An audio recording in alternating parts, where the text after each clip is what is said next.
θα μείνει με τα μισά λεφτά στο χέρι. Η υπόθεση απασχόλησε πάρα πολύ. Υπενθυμίζω ότι ο πρόεδρος της Τράπεζας Περός, ο κύριος Σάλας, είχε πει ότι για όνομα του Θεού να μην πειραχθούν οι ιδιώτες ομολογιούχοι, οι μικροί.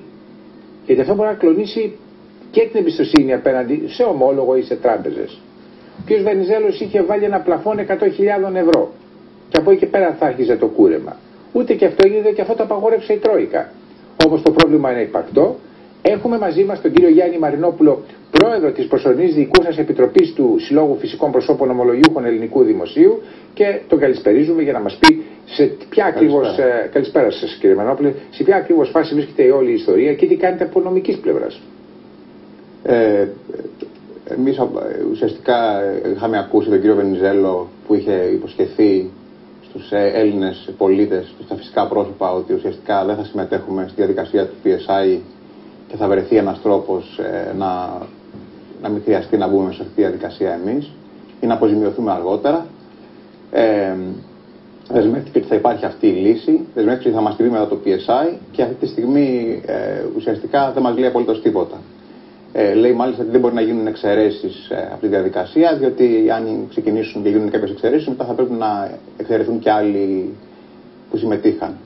Όμως εξαιρέσεις ήδη γίνανε. Η πρώτη εξαίρεση και πιο μεγάλη ουσιαστικά ήταν αυτή της Ευρωπαϊκής Κεντρικής Τράπεζας, που εξαιρέθηκε για 42 δισεκατομμύρια περίπου από το ελληνικό χρέος που κράταγε.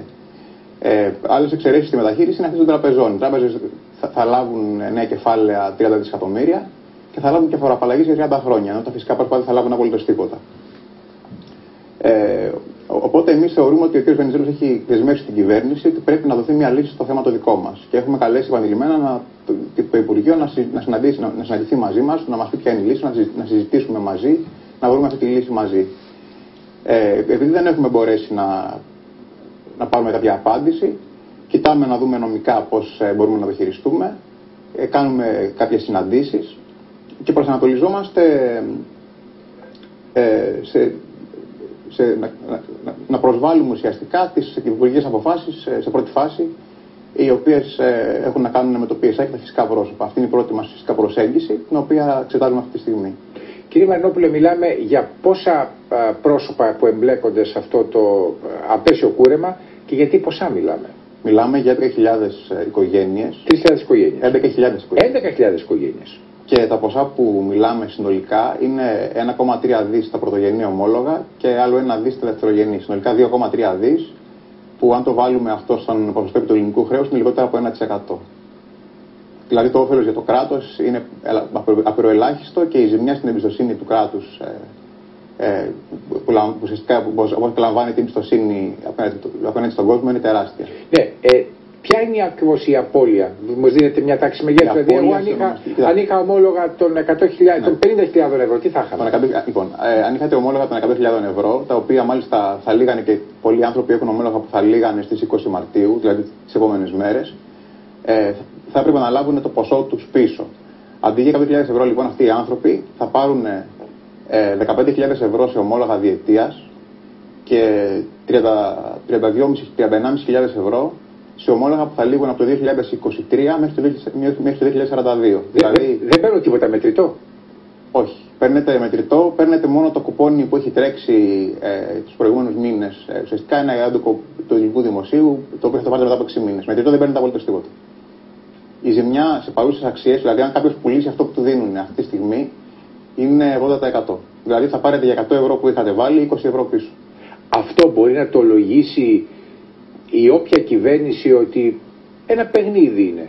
Παίξατε σε ομόλογα και χάσατε. Αν και στην προκειμένη περίπτωση δεν έπαιξαν εκείνοι, δεν τα ήθελαν τα ομόλογα, πολλοί εξ αυτών, όπως είπα και προηγουμένως, τα ομόλογα τα πήραν αναγκαστικά αντί για αποζημίωση ή αντί για χρέος, το οποίο είχε το δημόσιο σε βάρος τους. Έχουμε τις περιπτώσεις των ανθρώπων που εξαναγκάστηκαν να πάρουν ομόλογα επειδή απολύθηκαν από την Ολυμπιακή, ας πούμε. Ναι.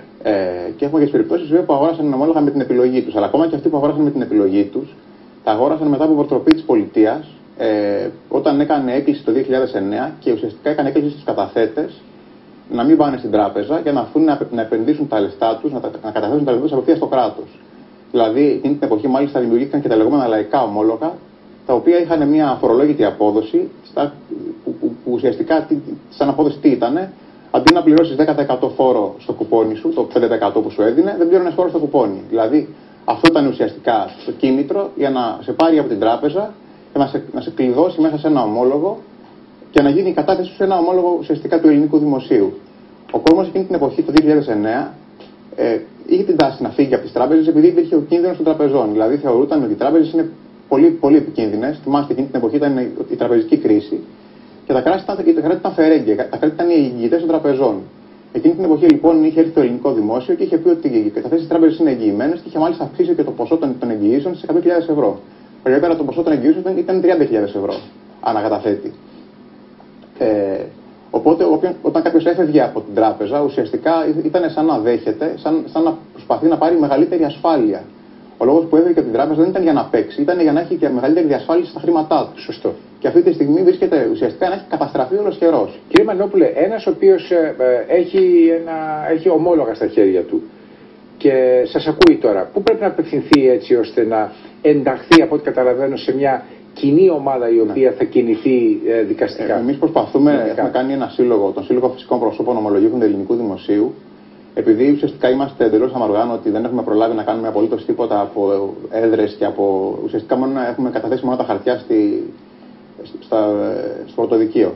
Έχουμε κάνει ένα website που λέγεται fpoed.gr για να μπορεί ο κόσμος να βλέπει και να ενημερώνεται και τι ακριβώς κάνουμε. Τα αρχικά είναι από τα φυσικά πρόσωπα ομόλογα ελληνικού δημοσίου. Ναι, αν χτυπήσει στο Google φυσικά πρόσωπα ομόλογο δημοσίου θα το βρει. Και κάποιους ανθρώπους μας βοηθάνε, μας έχουν παραχωρήσει 2 τηλέφωνα για να μπορεί ο κόσμος να επικοινωνεί μαζί μας. Τα τηλέφωνα είναι 42 93 815 και 816. Και από εκεί παραλαμβάνετε 42 93 815 και 816.